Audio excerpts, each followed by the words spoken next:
Hi friends, good morning everyone. Welcome to our new blogs.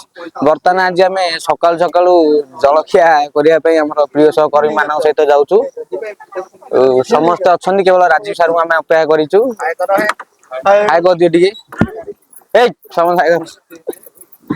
आम केवल राजीव सार को अपेक्षा करूँ।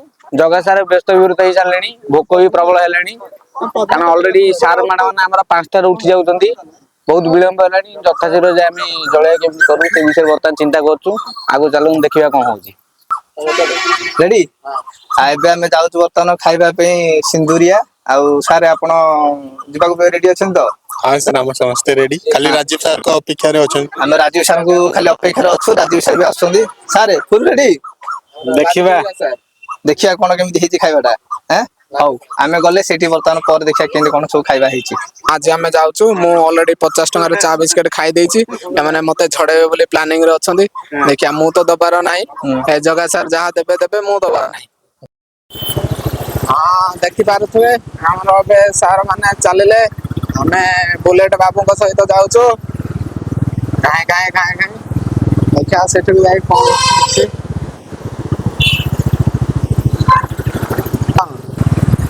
ए लोक पैसा देवे आज 1500 टंका 15 जन हमको डाकी नौ आम तो दबार ना। दि जन हमारा हीरो टका पूरा घाई घाई चलुं स्टाइलिश स्टार 2 जन जाए।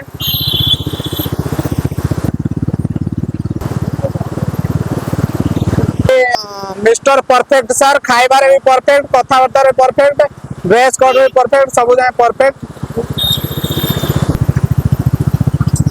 हे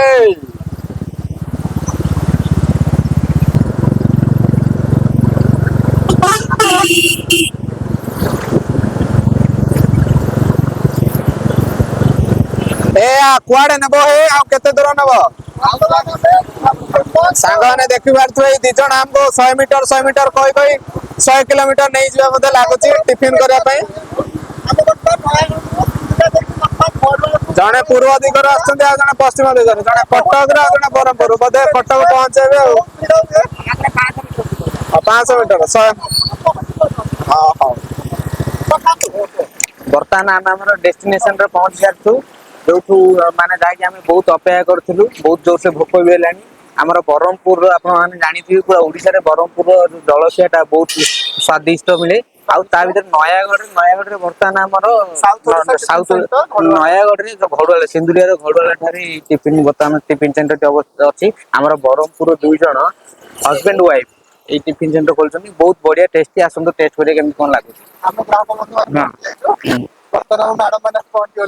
चलो रेडी आउ समस्त हाथ रे गोटे प्लेट अछि, जलखिया भर्ती अछि, बढ़िया टेस्ट भी हिची। हम सार माने सेही पटे खाउछनी, मैडम माने एठी बसी खाउछनी गरम गरम खाद्य। खाई साइला पर आमे गोटे दहीबरा लाके गोटे ले खाउछु। दहीबरा ठंडा अछि, नरम अछि आ टेस्ट भी अछि। आउ सार आपन के दहीबरा खाइलेनी हमने दी प्लेट उठा दी सारी आ पेट में जगह नहीं। सार को पेटे डाल जागा नहीं। जगह सर कहते दहीबराटा तांको हृदय भलिया अछि। सब सब अछि मो वीडियो होती कि मो देखो ना हमर बाक्सा रे खुंती खुंती खाइछ ना पेटे रे जागा नहीं। किंतु दहीबराटा सबटु बढ़िया है। सारे आपण दहीबरा के लागु सारे दहीबरा खा सारे दहीबरा केन लागला बढ़िया लागला। आपण आउटे दहीबरा न मो खाइ परि मो के तो पैसा देबेनी आ खाइ नि पैसा देबे पैसा न देले मु मटे उबा नै आपण पैसा दवा पड़े। सारे दहीबराटा जगह सारंग हृदय बढ़िया है बहुत सॉफ्ट। जगह सार दहीबरा समस्त खाइबार इच्छा मो दहीबरा मु निजे भी खाइ जाउ। गोटे प्लेट दहीबरा डबल प्लेट हां तापर जण कोन खाइलो उपमा आ हलवा उपमा पर नेसी पर आपण दहीबरा नेसी आपण तो पछन दहीबरा उठे हां सब प्लेट है पछर खाली पछर किछि पूरी गोटे चॉप पटे पछरे पछर पूरी चॉप पटे दहीबरा उठे नहीं दहीबरा नहीं ना आपण माने समस्त देखि परतो केउ भलिया हिसाब चली छै दे जाक परिला तो सब लाई कोला अरे एडा करता दहीबरा ଜଗା ସାର୍ କନଫ୍ୟୁଜ ହଉଛନ୍ତି କାହାକୁ କହିବି ସେପଟେ କହିବି ନା ଏପଟେ କହିବି ଏପଟେ କହିବି ହଉଛନ୍ତି ଇଣ୍ଟରେଷ୍ଟ ଭାଇ ସାର୍ ମାନେ ଆମର କିଭଳି ଭାବରେ ଖାଇଛନ୍ତି ଯେ ଦୋକାନ ଭାଇ ହିସାବ କରିବାରେ ବି ମାନେ ବ୍ୟସ୍ତ ହେଇ ପଡୁଛନ୍ତି ଏଭଳି ଭାବରେ ଯଦି ଖାଇବେ ଦୋକାନ ଉଡ଼ିଯିବ ଆମର ଜଣା ପଡୁନି ଏଇଟା ସାର୍ ଟିଚର ମାନଙ୍କ ଷ୍ଟୁଡେଣ୍ଟ ଦୁଃଖର କଥା ଭାଗ ଛିଡୁନି ଏଠି। 545 ଆରେ ଦି ଜଣ ଦିଅ 545 ଦିଅ ତିନିଟା ଖାଇଛୁ ଏବେ ବୋଧେ ପଇସା ଦେଇ ଦିଅ 545 ଦିଅ ମାତ୍ର 545 ଟଙ୍କାର ଆମେ 11 ଜଣ ଖାଇଲୁ ପେଟ ଫୁଲ ପେଟ ଫୁଲା ପେଟ ଫୁଲ ଖାଇଛୁ ଆହୁରି ସାର୍ ଯଦି ଚାହିଁବେ ଏକ୍ସଟ୍ରା କଣ ଦେଇପାରିବେ ଆଗ ଏକ୍ସଟ୍ରା ଦେବେ ଖାଉନ କଣ ଖାଇବ ଖାଉ ଆମେ ପାଣି ବୋତଲ ଗୋଟେ ଦେବି ଆଉ ପାଣି ବୋତଲ ଚକୋଲେଟ ବ୍ୟବସ୍ଥା ବି ଅଛି ମାନେ ବିରକ୍ତ ହେଇଗଲେ ଅଧିକ ପଇସା ଦବାକୁ ଇଚ୍ଛା ଥିଲା କିନ୍ତୁ ଦେଇପାରିଲେ ବଢିଆ ଲାଗିଲା ଖାଇବା ହଉ କଣ ନବ ଏ ପାଣି ବୋତଲ ଆଣ ଦୋକାନୀ ଭାଇ କୁ ଆମେ ପଚାରିବାକୁ ଯାଉଥିଲୁ ତାଙ୍କ ଉପରେ ଲାଜ ଲାଗୁଛି ଆଗକୁ ଆସିବାକୁ ସ୍ମାର୍ଟ ଗୋଟେ ଟାଇମ କନଫିଡେନ୍ସ ନାହିଁ କହୁଛନ୍ତି ବର୍ତ୍ତମାନ ଆମେ ରାସ୍ତାରେ କଲେଜ ଯିବା ସମୟରେ ରାସ୍ତାର ଡାହାଣ ପାର୍ଶ୍ୱରେ ଭାଇମାନେ ବହୁତ ଗୁଡ଼ାଏ ତାଳ ଆଣିଛନ୍ତି। ବର୍ତ୍ତମାନ ଆକୁ ଇଂଲିଶରେ ୱାଟର ଏପଲ୍ ଆଇସ୍ ଆପଲ୍ କୁହାଯାଏ। ଖରାଦିନ ପାଇଁ ଦେହ ପାଇଁ ବହୁତ ହେଲ୍ଦି ଆମର ଡିହାଇଡ୍ରେସନ୍ ରକ୍ଷା କରିବା ପାଇଁ ତଳଟା ମାନେ ୱାଟର ପାର୍ଟଟା ଆମ ବଡିକୁ ବହୁତ ହେଲ୍ପ କରିବ ଆମର ହାଇଡ୍ରେସନ୍ କରିବା ପାଇଁ। ତ ଖରାଦିନେ ଏଇଟା ନିହାତି ରୂପେ ଏଇଟା ସିଜନାଲ୍ ଫ୍ରୁଟ୍ ଖରାଦିନେ ହିଁ ମୋଷ୍ଟଲି ମିଳେ।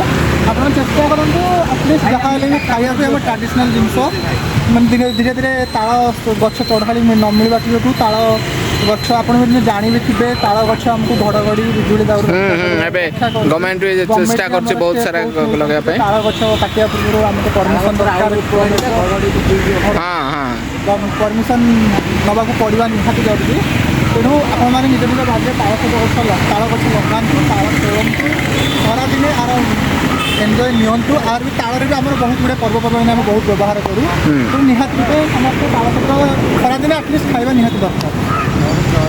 ହଁ ବଢ଼ିଆ ଆମେ ଏବେ ଦେଖିବା ତାଳ ସବୁ ଆମର ଛଡ଼ଉଛନ୍ତି ତାଳ ସବୁ ଆମର ସାର୍ମାନେ ସବୁ ଅଛନ୍ତି ଭାଇମାନେ ଛଡ଼ଉଛନ୍ତି ଆମେ ସବୁ ଖାଇବା ବହୁତ ସାରା ତାଳ ଗଦା ହେଇଛି ଖାଇବା ସବୁ। ବଜରଙ୍ଗବଲୀଙ୍କ ମନ୍ଦିରକୁ ଦର୍ଶନ କରିବା ପାଇଁ ଯାଉଛୁ ସକାଳୁ ସକାଳୁ ବହୁତ ବଢ଼ିଆ ଲାଗୁଛି ଏରିଆଟା ପୁରା ଥଣ୍ଡା ଥଣ୍ଡା। ଆମର ଭାଇମାନେ ଭଉଣୀମାନେ ସବୁ ଯାଇକି ପହଞ୍ଚି ସାରିଲେଣି ଆମେ ପଛରେ ଅଛୁ ଏଇ ସବୁ ପହଞ୍ଚିକି ଇଆଡ଼େ ମଜା କଲେଣି କିନ୍ତୁ ଆମକୁ ଛାଡ଼ି ଦେଇକି ମାନେ ପଳେଇ ଆଇଲେଣି ସବୁ ଇଆଡ଼େ ସବୁ ସାରି ସାରିଲେଣି। ଏବେ ଆମର ଥଣ୍ଡା କଣ କୁହାଯିବ ଥଣ୍ଡା ବହୁତ ଥଣ୍ଡା ହେଇଗଲା ଥଣ୍ଡା ପିଇ ମୁଁ ବି ଥଣ୍ଡା ହେଇଗଲିଣି। ଆଉ ଦିଲ୍ଲୀପ ସାର୍ ଥଣ୍ଡା ପିଇ ନାହାନ୍ତି ମୁଁ ତାଙ୍କ ପାଇଁ ଅପେକ୍ଷା କରିଥିଲି ମୁଁ କହିଲି ସମସ୍ତେ ପିଇଦେଲେ ସ୍ୱାର୍ଥପର ଭାବରେ କହିଲେ ଆମର ଗୋଟେ ସାର୍ ପଇସା ଦଉଛନ୍ତି ତାଙ୍କ ପାଇଁ ବର୍ତ୍ତମାନ ଥଣ୍ଡା ଧଳା ଯାଉଛି ଏ ସାର୍ ଧଇଲେ ଏଟା ଏବେ ଆମର ଦେବାଶିଷ ସାର୍ ଏଇ ପାହାଡ଼ ବିଷୟରେ ଆଉ ଏ ମନ୍ଦିର ବିଷୟରେ ଟିକେ ହିଷ୍ଟ୍ରି କହିବେ ସେ ବହୁତ ବଢ଼ିଆ ଜାଣିଛନ୍ତି। ଦେବାଶିଷ ସାର୍ କୁହନ୍ତୁ। ମୁଁ ଭଲସେ ଜାଣିନି କିନ୍ତୁ କାରଣ ମୁଁ ତ ଲୋକାଲ ନୁହଁ ମୁଁ ଆମ ଲ୍ୟାବ୍ ଆଟେଣ୍ଡାଣ୍ଟ ଭାଇଙ୍କଠୁ ଶୁଣିଛି ଯେ ତାଙ୍କ ଘରଟା ଆକ୍ଚୁଆଲି ତଳେ ପ୍ରତାପ ପ୍ରସାଦ ଗାଁଟା ଯୋଉ ଆମର ଏଠି ଆମର ସେ କହୁଥିଲେ ଯେ ପାହାଡ଼ର ନାଁ ହଉଛି ଗୋବର୍ଦ୍ଧନ ମୁଣ୍ଡିଆ। ଏଠି ଫାଷ୍ଟ ଆମର ଏଠି ଗୋବର୍ଦ୍ଧନ ଶ୍ରୀକୃଷ୍ଣ ଯୋଉ ଗୋବର୍ଦ୍ଧନ ପର୍ବତ ଉଠିଥିଲେ ଲେଫ୍ଟରେ ତାଙ୍କର ମନ୍ଦିର ଅଛି ଆମର ସେଠି ଆମର ଗୋବର୍ଦ୍ଧନ ପୂଜା ଦୀପାବଳି 2 ଦିନ ପରେ ସେଠି ଗୋବର୍ଦ୍ଧନ ପୂଜା ବହୁତ ଭଲ ଆଡମ୍ବରରେ ହୁଏ। ତାପରେ ନେକ୍ସଟ ଆମର ଏପଟେ ଏଇ ତାଙ୍କର ପ୍ରୋଜେକ୍ଟ ଅନୁସାରେ ତାଙ୍କ ଗାଁ ଲୋକମାନେ ମିଶିକି ଏଠି ବଡ ହନୁମାନ ତିଆରି କରିଛନ୍ତି ଯୋଉଟା କି ପୂର୍ବ ବର୍ଷ ବାହୁଡା ପରଦିନ ପ୍ରତିଷ୍ଠା ହେଇଥିଲା। ତାପରେ ନେକ୍ସଟ ତାଙ୍କର ପ୍ରୋଜେକ୍ଟ ଅଛି ଯେ ଏ କାମ ରୋଡଟା ଡେଭଲପ ହେଇକି ଉପରେ ଗୋଟେ ତାଙ୍କର ଗାଁ ଲୋକ ମନ୍ଦିର କରିବେ ଯାହାଫଳରେ ଏଇ ଜାଗାଟା ଭଲସେ ପିକନିକ ସ୍ପଟ ହବ। ତଳେ ଆମର ଭୈରବୀ ମାଙ୍କର ମନ୍ଦିର ଅଛି ବହୁତ ଭଲ ଭୋଜି ପାଇଁ ବହୁତ ଭଲ ଜାଗା ବାହାଘର ଭୋଜି ବ୍ରତଘର ସବୁ ପାଇଁ ବହୁତ ଭଲ ଜାଗା। ଆପଣ ମାନେ ଆସନ୍ତୁ ବୁଲନ୍ତୁ ଆଉ ନୟାଗଡ଼ର ପର୍ଯ୍ୟଟନ ବିଭାଗକୁ ସାହାଯ୍ୟ କରନ୍ତୁ ଗ୍ରୋଥ କରିବାରେ। ସୋ ଏତିକି। ଦୁଇ ବନ୍ଧୁ ଆଜି ଆସିଛୁ ବୁଲିବାକୁ ଆଉ ଆମ ସହିତ ଆମର ସହକର୍ମୀ ମାନେ ବି ଆସିଛନ୍ତି। ଆଉ ସାରେ କେମିତି ଲାଗିଲା ଯୋଉ ଆମେ ଜଳଖିଆ ଖାଇଲେ ଆଉ ଏମିତି ବୁଲାବୁଲି କଲେ ପଛପଟେ ହନୁମାନ ମୂର୍ତ୍ତି ଅଛନ୍ତି। ଆଜି ସକାଳୁ ସକାଳୁ ହଠାତ୍ ଭଲ ଗୋଟେ ପ୍ଲାନ୍ କରିଛନ୍ତି ଯାହାଫଳରେ ଆମେ ସମସ୍ତେ ମିଳିମିଶି ଆସି ଜଳଖିଆ ଖାଇଲୁ ତାପରେ ମନ୍ଦିର ବୁଲାବୁଲି କାର୍ଯ୍ୟକ୍ରମ ବର୍ତ୍ତମାନ ଚାଲିଛି ସରିନି। ବହୁତ ଭଲ ଲାଗିଲା ଆଜି ଦିନଟି ବହୁତ ଭଲରେ କଟିବ ବହୁତ ଖୁସି ବି ଲାଗୁଛି ଆଜି ସକାଳୁ ସକାଳୁ ବହୁତ ଭଲ ବି ଲାଗୁଛି। ଆଚ୍ଛା ଆଉ ଆମର ଯୋଉ ଅଛନ୍ତି ସହକର୍ମୀ ଅଛନ୍ତି ବାଗ ସାରେ ଆଉ ଚିନ୍ମୟ ସାରେ ଆଉ ସାର୍ ଆଜି ଆମେ ଯୋଉ ସକାଳୁ ଉଠିକି ଜଳଖିଆ ଖାଇଲେ ତାପରେ ଗୋଟେ ସୁନ୍ଦର ପରିବେଶକୁ ଆସିଛେ ପଛ ଗୋଟେ ବାଘ ବି ଅଛି ଆଉ ଆପଣଙ୍କୁ କେମିତି ଲାଗୁଛି ଏ ଜାଗାଟା? ତ ଭଲ ଲାଗିଲା ମୁଁ 2 ଥର କହିସାରିଲିଣି। ସେଇଟା ପୁଣି ରିପିଟ୍ କରିବ ଭାଇ। ଦୁଇଥର ସାର୍ ଖାଇସାରିଲେଣି। ଆଉ ଆମର ଆଉ ଗୋଟେ ସାର୍ ବର୍ତ୍ତମାନ ଆସିକି ଆମର ପହଞ୍ଚିଛନ୍ତି ପ୍ରମୋଦ ସାର୍। ସେ ଖାଲି ପାଦରେ ନ ବୁଲିକି ବାଇକ ରେ ବୁଲିଛନ୍ତି। ଆଉ ସାର୍ ଆପଣ ତ ପରିକ୍ରମା କରିସାରିଲେଣି ବାଇକ ରେ, ଆଉ ଆପଣଙ୍କର ଅନୁଭୂତି ଟିକେ ବର୍ଣ୍ଣନା କରନ୍ତୁ। ମୁଁ ତ ଆଉ ନୟାଗଡ଼ ହେଇକି ତଥାପି ଦେଖିନଥିଲି, ଯେହେତୁ ବହୁତ ସୁନ୍ଦର ଜାଗା ଆମର ଗୋଟିଏ ଇଏ। ସେଠି ବି ଭୋଜି କରିବାର ବହୁତ ବି ଭଲ ପ୍ଲେସ୍ ଟା। ଆମେ ବି ଭୋଜି କରିପାରିବା ଏଠି। ଆଉ ଯେହେତୁ ଆମର ଏଠି ଯାହାର ହନୁମାନଙ୍କ ଭଳି ପ୍ୟାକ୍ କରିବାର ଅଛି ବଡି, ଏଠୁ ମଧ୍ୟ ଦେଖିକି ଇମ୍ପ୍ରେସ ହେଇପାରିବେ ଏଠି, ଆଉ ତାଙ୍କୁ ମଧ୍ୟ ଅନୁକରଣ କରିପାରିବେ ସେଭଳି ମଧ୍ୟ। ଏବେ ଆହୁରି ଗୋଟେ ମନ୍ଦିର ଆମେ କଣ ଦେଖିବାକୁ ପାଉଛୁ, ସେଇଠି ଅଛନ୍ତି ତ ଆମ ସାଥିରେ ଆସନ୍ତୁ ଆମେ ଦେଖିବା ସେଠାରେ କଣ ଅଛି। ଏବେ ଏପଟେ ସାର୍ ଆସନ୍ତୁ, ଏଇପଟେ ସବୁ ଆସନ୍ତୁ ଦେଖିବା କଣ ଅଛି। ଆପଣ ମାନେ ଦେଖନ୍ତୁ ଚାରିପଟ ଜଙ୍ଗଲ ଭିତରେ ଏଇ ମନ୍ଦିର ଟା ତିଆରି ହେଇଛି, ସୁନ୍ଦର ପରିବେଶ ଭିତରେ, ଶାନ୍ତ ପରିବେଶ ଭିତରେ। ଆଗରେ ଆମର ଲଲାଟ ସାର୍ ଯାଉଛନ୍ତି ମୁହଁକୁ ତଳକୁ ନଈ ନଈ, କାଳେ ଆଗରେ ସାପ ସୁପା ଥିବାର ଭୟ ବି ଅଛି। ଆଉ ବଢିଆ ଜାଗା ଅଛି। ଆପଣ ଚାହିଁଲେ ଏଠି ବଣଭୋଜି କରିପାରିବେ। ଏଠି ବି ବାହାଘର ବ୍ରତଘର ବି ହଉଛି ବୋଲିକି ଶୁଣା ଯାଉଛି। ହଁ ଚାଲିଛି। ସେଠି ବି ଆମର ଗୋଟେ ସାର୍ ବି କୁଆଡେ ଗୋଟେ ପଶିଗଲେଣି ଭିତରେ। ମ୍ୟାଡାମ ମାନେ ବି ଆମର ସେଠି କଣ ଫଟୋ ଉଠଉଛନ୍ତି। ଆଉ ଗୋଟେ ଭକ୍ତିପୂତ ପରିବେଶ ସୃଷ୍ଟି ହେଇଛି। ମୁଁ ଏପଟେ, କିନ୍ତୁ ଆମ ସାର୍ ମତେ ଭିଡିଓ କରୁଛନ୍ତି ନାହିଁ, ମୁଁ ଜାଣିପାରୁନାହିଁ। ଆଉ ସେଇପଟେ ସାର୍ କଣ ଅଛି? ଏପଟେ ଏଇଟା ଗୋଟେ ବହୁତ ପୁରୁଣା ଗଛ ଅଛି। ଏଇଟା କି ଗଛ କୁହାଯାଏ? ଅଶ୍ୱମେଧ ନୁହଁ, ଫାସି ଗଛ ଟା ଗୋଟେ ଚାନ୍ଦିନୀ ଭଳିଆ କରିଛନ୍ତି। ତା ତଳେ ମ୍ୟାଡାମ ମାନେ ରେଷ୍ଟ ନଉଛନ୍ତି, ଥଣ୍ଡା ପବନ ପଡୁଛି। ସେ ଗୋଟେ ପାହାଡି ବି ଅଛି। ଆଉ ସେଲଫି ପଏଣ୍ଟ ଅଛି ଗୋବର୍ଦ୍ଧନ ମନ୍ଦିରର, ସେଇଟା ବି ଦେଖିବା। ଆଉ ଏଇ ଭିତରେ ଆମର ଶ୍ରୀକୃଷ୍ଣ ଯୋଉ ଗୋବର୍ଦ୍ଧନ ପର୍ବତକୁ କାଣି ଆଙ୍ଗୁଠିରେ ଯୋଉ ଉଠେଇଥିଲେ, ତାର ଚିତ୍ର କରାଯାଇଛି। ବହୁତ ସୁନ୍ଦର ଭାବରେ କରାଯାଇଛି। ଲଗ ପଡିଛି, ଆମେ ଯାଇପାରୁନୁ। ତାକୁ ଏକ ଆଙ୍ଗୁଠିରେ ଉଠେଇଥିଲେ, ଶ୍ରୀକୃଷ୍ଣ ଯୋଉ ଉଠେଇଥିଲେ, ସେଇ ଦୃଶ୍ୟ ଟାକୁ ସୁନ୍ଦର ଭାବରେ ଚିତ୍ରଣ କରାଯାଇଛି। ସିମେଣ୍ଟ ରେ କରାଯାଇଛି ମୂର୍ତ୍ତି ଗୁଡାକୁ, ବହୁତ ଆକର୍ଷଣୀୟ ହେଇଛି। ଏବେ ବି ଆପଣ ଏଇପଟକୁ ଆସନ୍ତୁ। ଇଆଡେ ଆସ। ଏଇପଟୁ ସୁନ୍ଦର ପାହାଡ ତଳେ ନୟାଗଡର ଦୃଶ୍ୟ ଦେଖା ଯାଉଛି। ଆଉ ସେପଟେ ମ୍ୟାଡାମ ଗୋଟେ କଣ ଆମର ପଳେଇଛନ୍ତି ସିଆଡେ ତଳ ଆଡେ। ଆଉ ଏଠି ନୀଳକଣ୍ଠେଶ୍ୱର ମନ୍ଦିର, ହଉ ଏବେ ଆମର ଦେବାଶିଷ ସାର୍ ଆଗକୁ କହିବେ।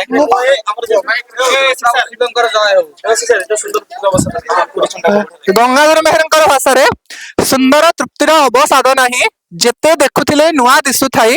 ବର୍ତ୍ତମାନ ଆମେ ଆମର ଯୋଉ ପ୍ରତାପ ପ୍ରସାଦରେ ଅଛି ଗୋବର୍ଦ୍ଧନ ମୁଣ୍ଡିଆ ଉପରେ ସମସ୍ତେ ଆମେ ସହକର୍ମୀ ମାନେ ଠିଆ ହେଇଛୁ।